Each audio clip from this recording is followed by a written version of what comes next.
The emotions that families experience after a death make them especially vulnerable. The last thing you want to think about at that time is what options you really want for your loved one's funeral and grave. The Funeral Consumers Alliance is a national group set up to help people navigate the process. The Federal Trade Commission does have some requirements that families should understand. Number one, all funeral homes are required to show you a list of services and their prices. You don't have to ask for it.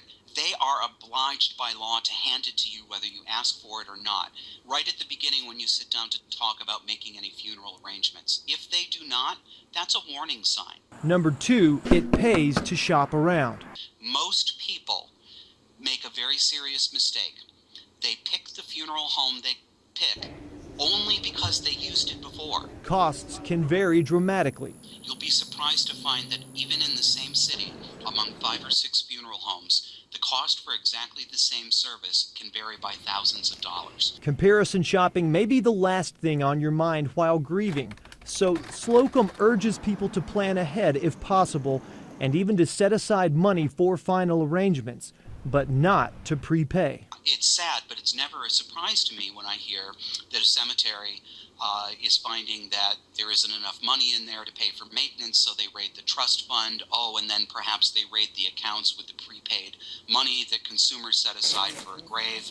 My advice to people, and I don't have an awful lot to say to the unfortunate folks who are already in this situation, but for those of you who are not, please don't prepay unless you absolutely have to do so, because there's not enough accountability. Instead, he recommends having a conversation with your family about the budget and about your wishes, and to prepare by saving money in a fund that will generate interest. Sock it away in a savings account. One of the hard questions families have to ask is how much it's worth to try and preserve space next to a beloved loved one's grave. That's one of the motivating factors we heard from families mired in the George Washington Carver Memorial Gardens controversy. The FCA says the cemetery industry is struggling nationally due to the increased popularity of cremation.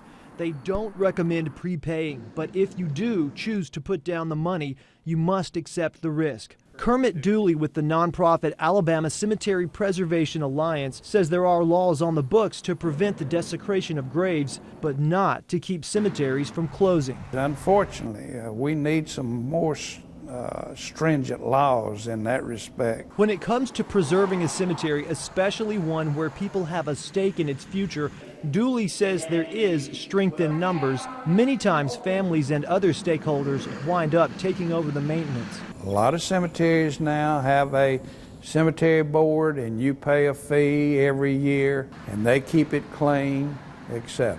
So you find that in a lot of places, and it works well. This is a complicated issue, and there's too much information to fit it all in one story, but on our website you'll find more details about what the law spells out and what it doesn't to help you plan with a clear understanding of where you stand. Mike McClanahan, CBS 42 News.